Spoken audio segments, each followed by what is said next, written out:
Welcome and thank you again for joining us for this wonderful event this evening. My name is Heidi Fry and I'm one of the Associate Directors of Admissions at Gettysburg College. We want to thank, and in a moment I will have our wonderful presenters introduce themselves, but we are very fortunate to have Logan Grubb and Professor Annie Douds with us this evening to share about this really interesting topic of for you to learn about how our students work on writing and publishing with professors at Gettysburg College. And so without any further ado, I'm going to hand it over to Professor Dowds and Logan. Thanks so much again. Thank you, Heidi.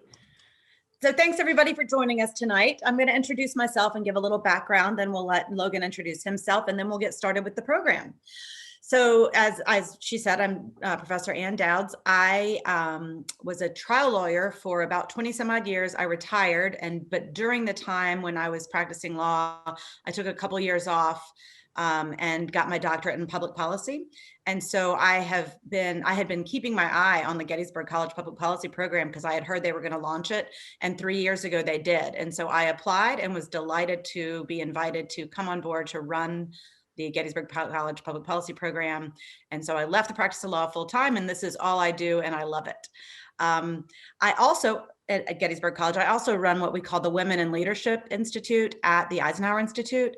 And it's a program that is co-curricular, not for credit, but it gives students an opportunity to engage deeply on issues about gender and leadership. Eisenhower Institute has, Logan, about 12 programs in total inside civil rights, environmental leadership, all sorts of different things. That's a subject of a different webinar, a different night. But what we're going to talk to you about tonight is publishing. And Logan and I have worked together now for the last 3 years, and we are working on a book together that we'll start off the evening talking about. We've also been working on some white papers, and we'll share with you a little bit about writing for peer-reviewed journals, scholarly journals. And we'll go through as many of those as we can get to, but I also very much want to answer your questions. So if we don't get to everything, that's fine. I'd much rather hear from you. Logan, would you like to introduce yourself? Of course. My name is Logan Grubb. I'm so glad to be with you all this evening, especially with a professor who I've gotten to work with so closely for the past several years. I'm a senior here at Gettysburg College. I'm an economics and public policy double major, and I have minors in political science and peace and justice studies. I've been fairly involved with the public policy department over the past 2 years. I've been the digital media fellow for the past 2 years now, and I've definitely enjoyed the opportunity to help grow the program over the past several years as well. But I'm glad that you're all able to join us this evening. I'm going to turn it back over to Professor Dowds here, and we'll start talking about the book project that she mentioned a couple minutes ago. Thank you. So yes, the book is called Feminism, Leadership in the 1950s, Bold Women of the Eisenhower Era. So the notion for this book came to me when I first got here, because I was asked by the Eisenhower Institute to run the Women in Leadership program, like I mentioned. And at first I was kind of like, what did the 1950s or President Eisenhower have to do with women and leadership? It just didn't seem like a natural fit. So I set about doing a little bit of research to see if I could find inklings of leadership amongst women in the middle of the last century. And lo and behold, I did. So what I proposed is, based on my experience as a trial lawyer on one hand, but also as a policy analyst on the other, I wanted to take women's stories as vignettes, as opportunities for understanding leadership theory and feminist theory on a case-by-case basis. So we're taking a modern leadership lens and looking backwards at the experiences of women in the middle of the last century. We are looking at, we've got 15 chapters, I think, maybe 20 total to work with. And we started on this in February, Logan? I know you and I started talking about it. I think that's definitely when we started talking about it. And it's definitely been an iterative process. I think the coolest part of this project so far has been the opportunity to work with other students as well. So I'm certainly not the only student working on this book, and definitely the opportunity to see what interest everyone is bringing. I think it was really unique that we had the opportunity to write on people, and women especially, who we were particularly drawn to, whether it been in the arts and sciences, education, foreign service. So there's definitely a multitude of women that we're talking about in this book that I think will definitely pique a lot of different people's interests. Yeah, and what we did is, as we all know, the pandemic hit and changed the way we do everything. And so Logan and a few other students and I had been toying with this idea and maybe thinking of it as being a longer range project, maybe several years. But the pandemic created this opportunity for all of us to collaborate simultaneously on this project because we had a little bit more time, and a lot of people who had lost their internships over the summer because they couldn't go there in person jumped on board. So we had a group of 35 students throughout the summer, and each student took one topic area. So we had some looking at women in domestic politics. We had, as you said, the Foreign Service and the CIA. We have women looking at the development of the birth control pill and understanding of sexology and those kinds of things. We have women in labor forces, but each student is taking the lead on one section. And so that's been very cool, because watching the students take ownership of their work and really dive deeply into it has been very rewarding for me. I think some of the students discovered that it was a little bit heavier lifting than they originally anticipated, but everybody has risen to the occasion, and it's going to be great because we've now, like I said, ended up with this first draft of a book. It's due for publication. Well, it goes to the publisher July 15, 2021. So we expect for it to be released at the end of 21, beginning of 22. Logan, do you want to say anything more about the research you did, or the? Sure. Yes. So when Professor Dowds and I have worked on kind of this intersection of public policy and arts over the past several years. And I think that we found, so Katherine Dunham and Martha Graham were kind of the two figures who we settled upon as being this weird dichotomy with each other, where one of them had kind of risen to prominence and had a real role kind of in the public sphere. That being Martha Graham. I mean, sort of unsurprising. She was a fairly affluent, you came from a fairly affluent family.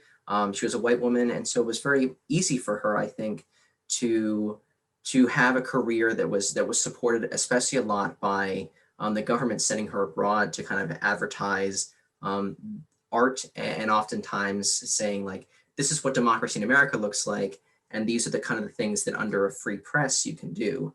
Whereas Katherine Dunham almost had this greater tenacity with her, where her career was no less impressive, but a little more under the surface. You really had to kind of seek her out if you wanted to see what the things that she was developing kind of in the dance world there. So I think it's been really interesting to explore. And I also think it's been really unique to work on a project that is very different, I think, a lot of times the things you work on in school.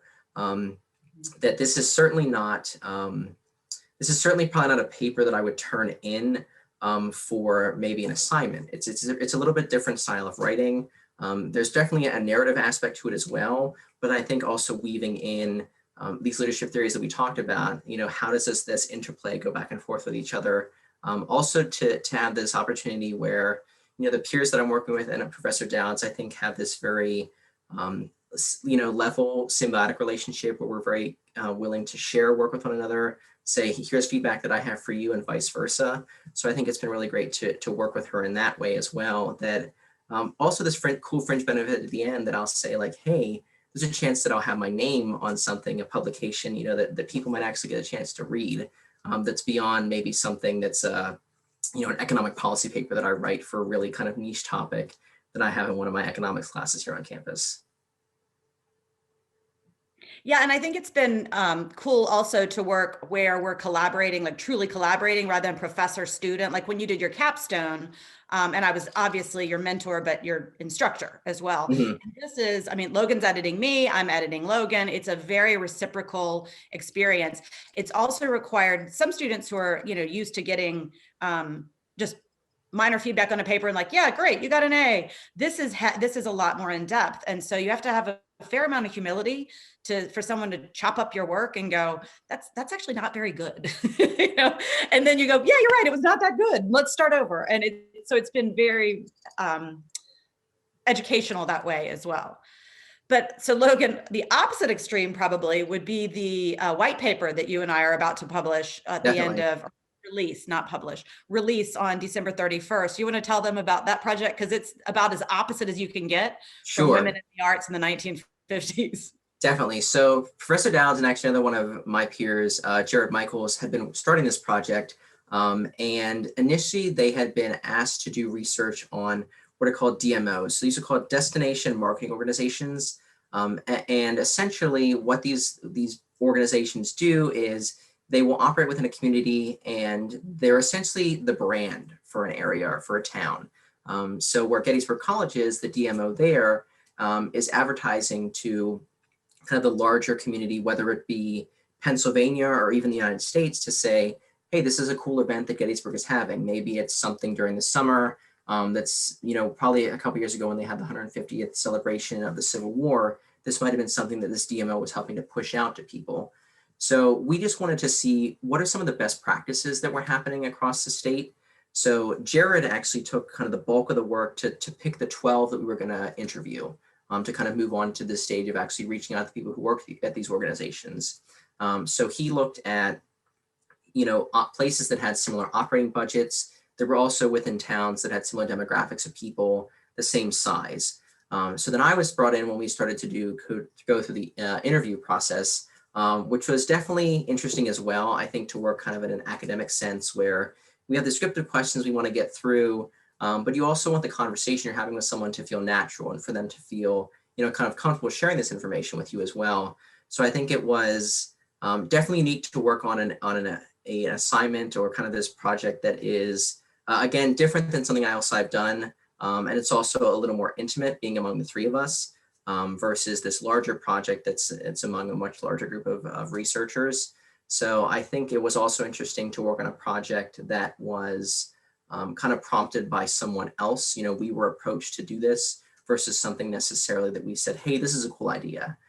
We've definitely taken it on, I think, and taken it in stride, and we see kind of the benefit of it now.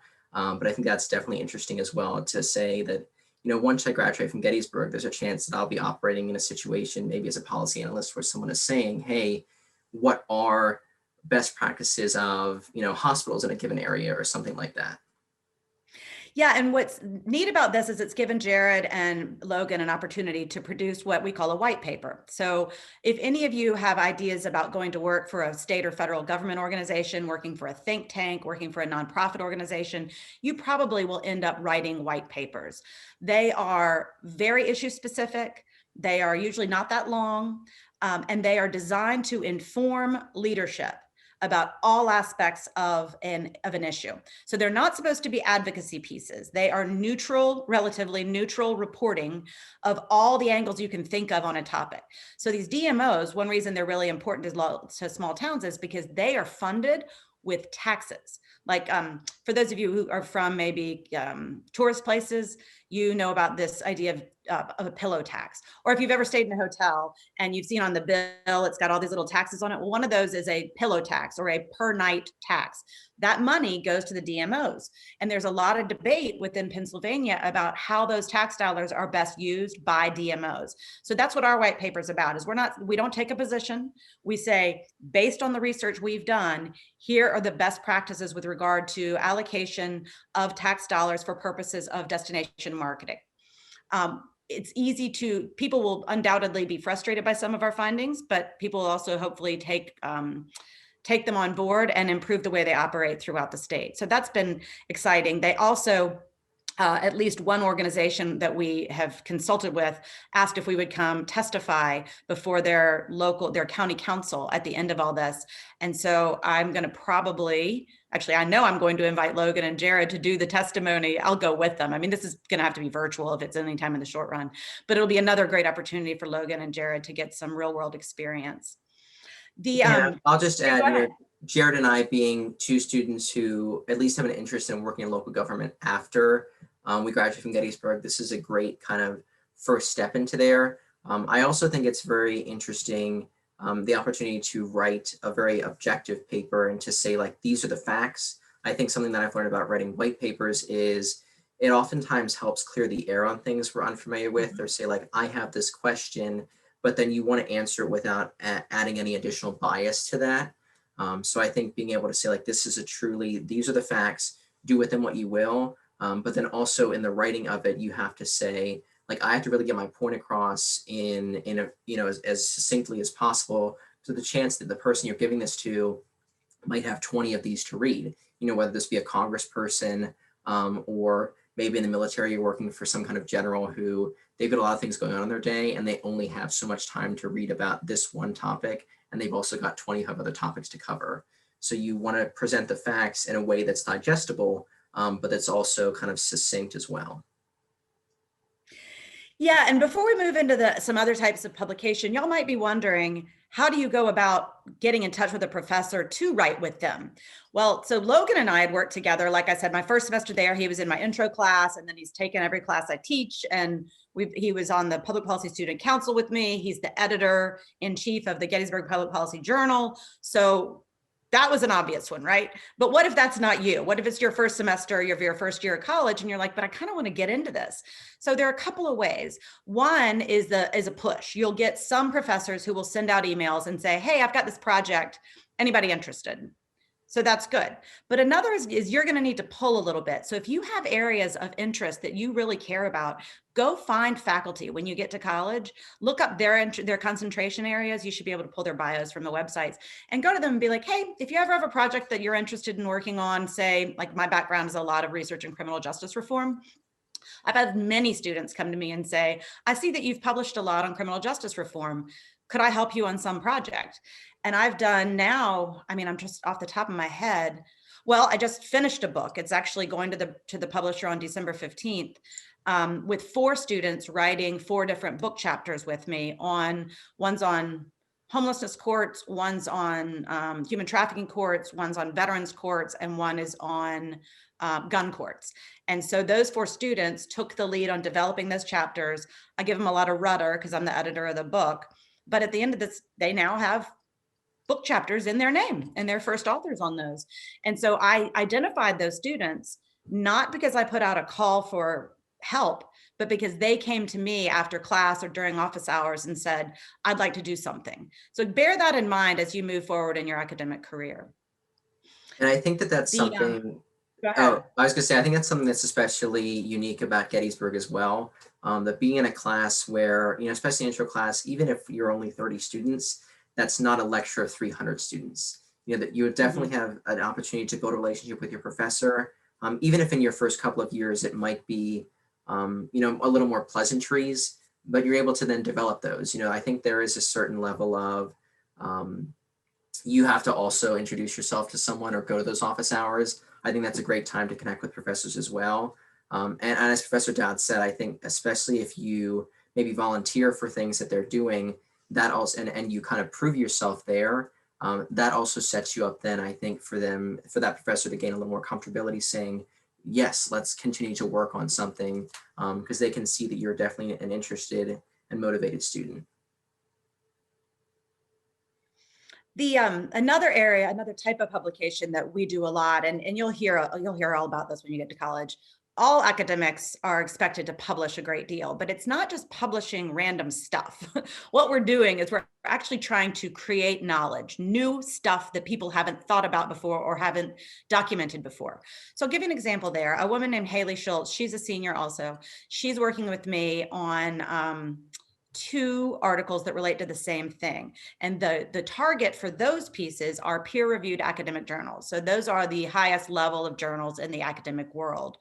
And you have peer-reviewed books too, which our book that we're doing is, but peer-reviewed journals are considered to be sort of the height of scholarship. So in that, what happened there is that given my background researching problem-solving courts, which are courts that provide alternative means of resolving criminal charges, like if someone gets arrested because they committed a crime in a drug-addled state, they might go to drug court where they would have their addiction issues resolved in addition to their criminal charges. So I do a lot of research on all types of problem-solving courts. And one of those types is veterans courts, where people who have served in the armed services in the United States who have suffered some situation as a result of their service, usually either PTSD or post-traumatic stress disorder or traumatic brain injury, and they commit a crime, they can go to an alternative court. And if they finish the treatment program there, then their criminal charges go away. And there's a lot of debate about whether those courts are appropriate, whether we should be allocating resources that way, all sorts of debate. But as I was researching them since 2013, what I noticed that no one else had actually talked about, much less published on, is that when veterans commit crimes involving victims, those victims are not aware of anything going on in the veterans courts. And so y'all may know that there is a Victims' Bill of Rights, that the federal law recognizes all sorts of rights and responsibilities for courts with regard to victims, but none of that was being protected in the veterans courts. So Haley and I spent the last year and a half looking into that. And when I say Haley and I, it was mostly Haley.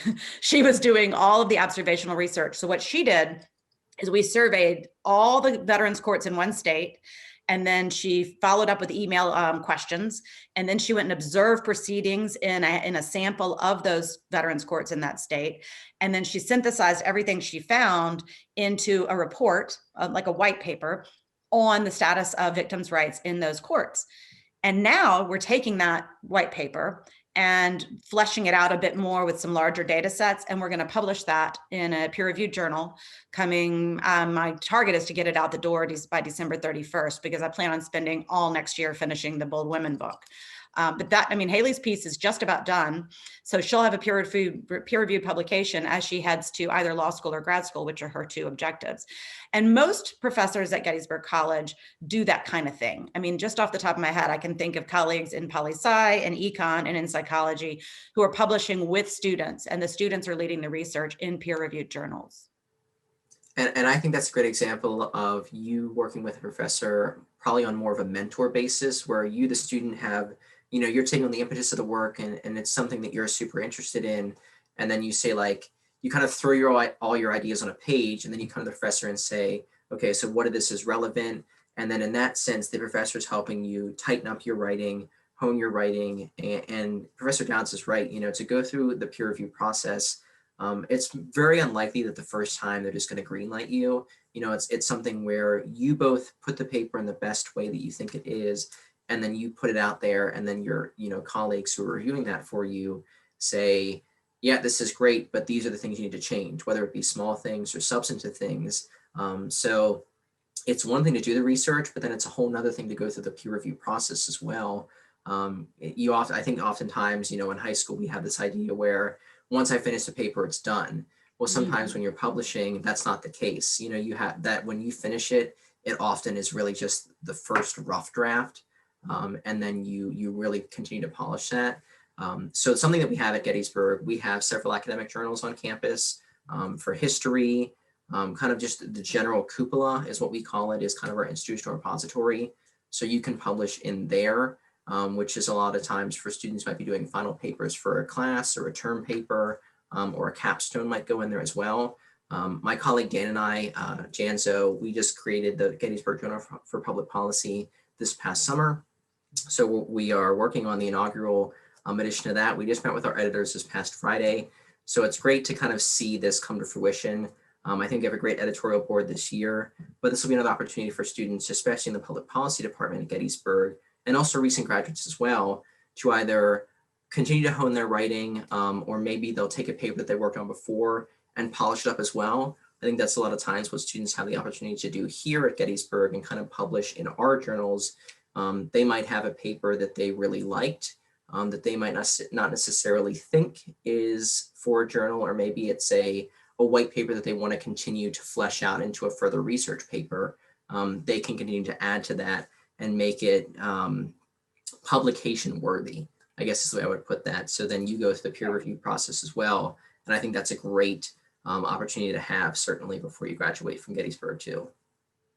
Yeah, it's almost like it's a continuum. We have the cupola, where it, like you said, is a repository for papers, and those can be anything from book reviews to full-on capstone papers. And then sort of the next level up is the undergraduate peer-reviewed journal that Logan and Dan are now the editors of. And then that is the next stepping stone to teach you how to publish in external journals that are usually the ambit of you know, PhDs and some master's degree, but usually they're PhD types who are publishing in those journals. But it's an overall, I feel like it provides a really robust education in how to write and how to write for different audiences.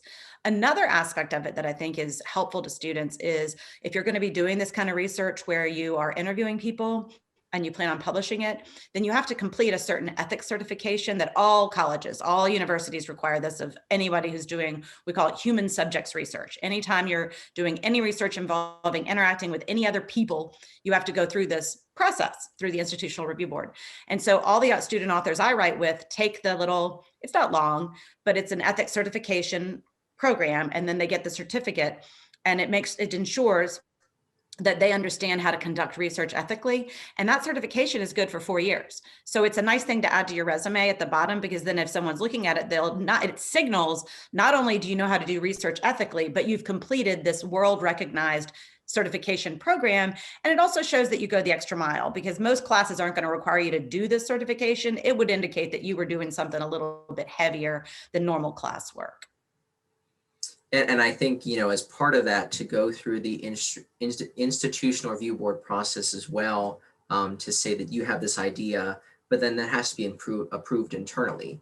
So you'll present basically a plan that you're saying, especially if you are interviewing people, of these are the questions that I'm going to ask. And then you'll say, all the information will be either de-identified, if that's the case, or maybe you'll use pseudonyms for these people. And so it's a chance for you to not only protect yourself and make sure you're doing research or ethically from a research standpoint, but also to protect people, especially in an instance where you're doing maybe victims court research, or in any kind of court where you might be interviewing people who are either on trial or maybe they are the victim in a certain instance. You want to protect their identities as well. So it allows you to still do the research, but then you're never actually tracing this information directly back to someone. And that's the same process that we're following with our DMOs as well, our DMO project, that we'll use language that might say the majority of people, or the majority of DMOs we include in our survey, communicated with their county commissioners about the money that they're spending, or something like that. So especially when we're presenting this information out, those people could never say like, now we can use this information maybe for whatever reason. We're able to just say, these are the facts and these are what the majority of people are doing. So maybe you're the person that you're thinking isn't following these same rules. Maybe they are in this, maybe they're not. So it's just a way of saying that, especially when you're presenting something, you're really using kind of these broad sweeping terms without ever putting information back to someone directly. So before we move into talking about capstones and those kinds of projects, and a little bit more about how you might get your feet wet with writing, are there any questions? I know Logan and I are both very fast talkers. So is there anything that we've covered in terms of like the book that we're writing on the bold women of the Eisenhower era, or on the problem solving court book that I just finished, or on white papers, or anything like that? If anybody wants to put questions into the Q&A about that, now would be a good time, so that we can have a little break from our rapid fire speaking and respond to any inquiries that you might have. And if there aren't, if you can go ahead and type them. And while you're doing that, maybe I'll go ahead and move into talking about the capstone projects.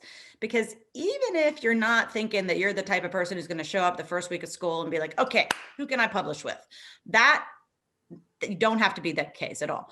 What you will probably end up doing is, most of our majors, and this is true at other schools too, have capstone experiences. And so what you do is, at some point towards the end of completion of your major or majors, you'll register for a capstone course, and you will be required to do something bigger than a normal term paper. For my capstone course, I require all students to do original research, go out and collect data like I was describing. Now, it doesn't have to be interview data. It could be, if you're really into macroeconomics, you could use a very large economic data set but come up with a new question that you want to query with this data set with. Or if you're a poli-sci major and voting behavior is of interest to you, then maybe you want to take voting records for a state or a county and ask a new question about that data that nobody's written about before.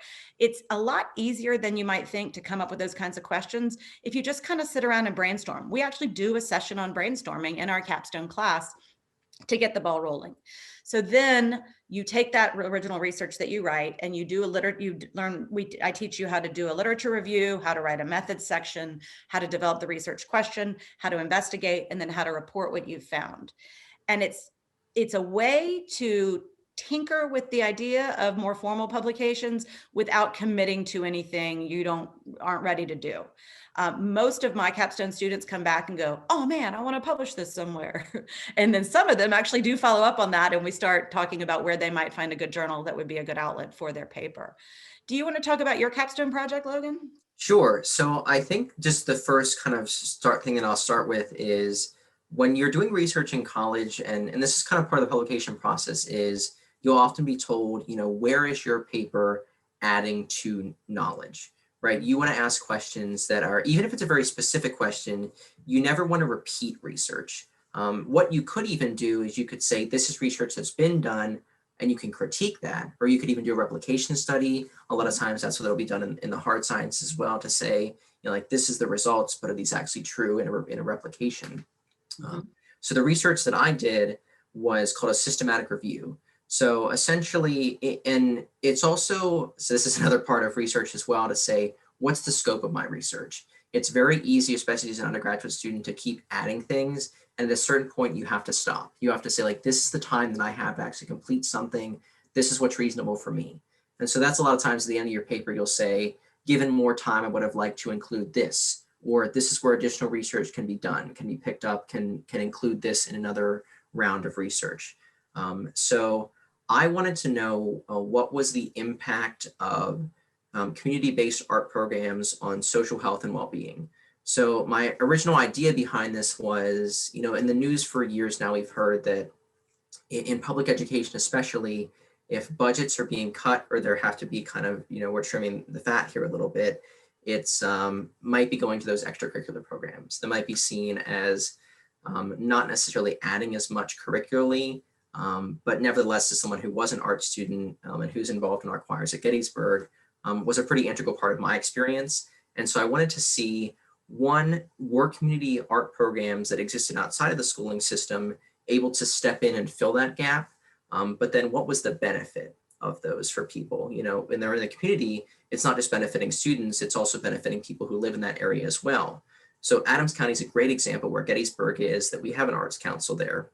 So they have cooking classes, they run things over the summer, music camps, art camps, and it's a great way for either students to have a certain creative outlet, but it also kind of generates a little revenue for the town as well.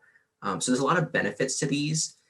And so in a systematic review, what you're saying is, what is the extent of the literature that's out there? So I didn't necessarily have time to conduct original data in the sense that I was able to go out and interview. I was saying, what is the previous research that has been done? Where are there similarities? Where are there commonalities? Systematic reviews are often great for informing future research. So if I was, say, a master's student or a PhD student, I could look back on my paper and say, well, this is where I found that the gaps were in research.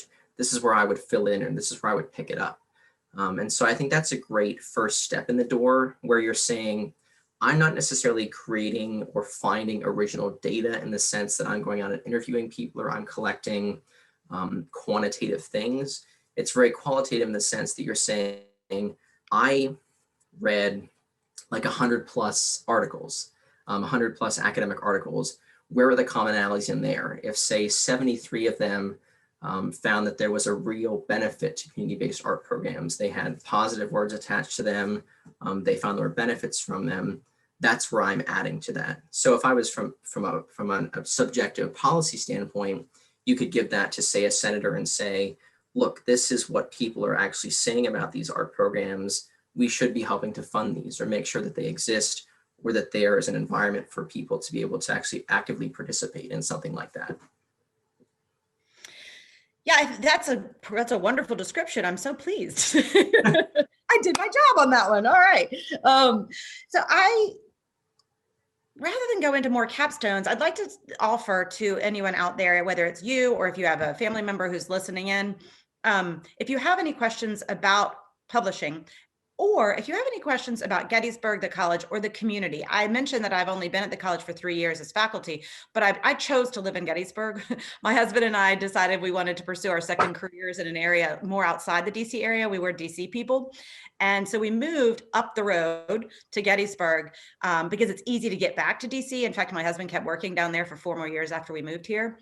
But it's a wonderful little town, and with a lot to offer, and a very rich, like you said, arts community, some good restaurants. It's very walkable from campus. So if there are family members listening who have other questions about what it's like for your students to live in Gettysburg, or, is there anything to do here? Yes, there's stuff to do here. Let us know. But if not, then I'm going to wrap up, or actually I'm going to let the questions come in, hopefully. But I just would like to sort of wrap up by saying that one of the great things about being at Gettysburg College is because it is smaller, because the faculty are on excited to engage with students, because students are intellectually curious. There's this really rich reciprocity of work. And so, we've talked a lot about the work that Logan and I have done together, but we also I write with other faculty. And then as I'm writing, I'm writing a paper right now with a colleague in the econ department. And so then he asked, could he pull in one of his econ students who had an interest in what we were doing? And I was like, of course. So it's neat too, because then you meet all different students across disciplines. We're not siloed at all. Most of our students, I don't know if most is accurate, but in my experience, most of our students double major and have several minors because they're just excited to keep taking other courses and to find out how their majors and their minors cross-pollinate. And the writing and the publishing is just another way to advance that sort of critical thinking, the interdisciplinary approach that we take at the college to a liberal arts education. Logan, did you want to add anything else? Sure. So even from the public policy program standpoint, we're considered a dual major. So we recognize that policy science is very difficult to major in exclusively at the undergraduate level. Because a lot of times when you go on to graduate school and you want to do maybe a master's in public policy, you'll be in a specific content area. You'll definitely take courses both at the undergraduate and graduate level that are telling you how to do research. But then at the graduate level is where you have a chance to actually hone in and say, like, criminal justice reform is something that I'm particularly passionate about. But at the undergraduate level, especially at Gettysburg, you'll actually major in something as your primary major. So I'm an economics major first, and then public policy is what I've added to that. And I think especially since Professor Dowds has joined, there's been this really cool, not necessarily weird, but this really cool paradigm shift of students making these connections that might not have been there first. We have students who are double majors with health sciences, with Spanish, with sociology. So there's a lot of connections to be made. And I think that it's really cool from a student standpoint as well to see the professors, as Professor Dowds had mentioned, who are also researching with each other. There's a lot of connections to be had there. And I think to recognize that research is great, and it's often even better if it's collaborative. If it's a standpoint where, say, you're the person who, I love to do the literature review, I love to interview people, but maybe I'm not great at like the data crunching. So that's where you might pull in a colleague from the economics department and say, you work on all the numbers for me, let's work in that area where you're utilizing each other's skill set. And so I think that's a great way to kind of develop those research skills as well, especially from a collaborative standpoint. I see we saw a question that just came in here. So for those, I'll repeat it out loud. It says, are you able to pursue research during your freshman year at Gettysburg? Oh, definitely. It really, because you're a first year student and not many faculty will know you, it will take a little bit of initiative on your part, but we have a couple of things that make that a little bit easier. First of all, we have the first year seminar series. So everybody who comes in as a first year will go into a seminar that's going to be a small group, usually about 12 to 15 students. And you get to know your seminar professor pretty well, so they can help guide you to other faculty, to themselves or to other faculty who have areas that you want to conduct research in. Another way to do it is, for example, this past semester, the one we're just finishing up this coming week, I taught Intro to Public Policy, and it's a survey course. So you do 5 weeks studying about policy in general, but then the subsequent 7 weeks is one policy arena. So Samantha is a first year student who got really interested in criminal justice reform when we did Criminal Justice Policy Week. And she emailed me and said, hey, got anything that you're starting anytime soon? I'd love to work with you. So I'm going to bring her on board in the spring as I try to do a little bit more with this victim research. And then another student, Rachel, who I think, is Rachel working on the journal with you, Logan? I don't know if she's on the editorial board, but there's a chance that she'll probably be submitting an article. I know. Okay, that's what it was. Yeah. We had a professor in the biology department who reached out with a student and said, we're working on research together. Is there a chance that we could publish in your journal? So I think that's even cool. Yeah, from a student standpoint, to say that, I'm working as an editor and there's professors and students who are reaching out to me and saying, hey, we'd love to publish in your journal. So it's very cool to have that ownership as well. And I think especially to recognize again at Gettysburg that it's very collaborative across the board. And I think even from a just an academic standpoint, I've really felt that it's always a professor-student dynamic. Oftentimes it's a very even playing field. Yeah, and like Rachel, I couldn't remember how the connection of the journal there, but Rachel was really interested in housing policy and inequities and housing insecurity and food insecurity. And so I was able to put her in touch with a community member who is in charge of the Adams County Housing Coalition. It's a collaborative group of people who come together once a month and talk about how to improve housing issues in this community. And so Rachel's going to be working with them to do some research on the relationship between local transportation, because we just started adding some more bus routes in this town. So transportation and housing and how those interrelate. So it's not always necessarily even that you're doing the research with the professor, but your professors can also link you with other people who are doing research either in town or like the urban rural partnership thing, Logan, that you're doing with Philly and Gettysburg. I mean, Yeah, so I had the chance to, and this is a little separate for one of our co-curricular programs, the Eisenhower Institute. I hosted two people from Urban Rural Action who I was a participant in one of their programs, and I'm now one of the program managers for the organization. So I definitely kind of caught the bug there. But I think it was, one, flattering to have someone reach out to me and say, hey, after we had a great conversation, we'd love to invite you on to ours. But to recognize that even in a pandemic year, when the internships I was really hoping to do that were in person in DC got canceled, there's other doors that open up. So whether it be the book project that I was invited to do, or this internship as well.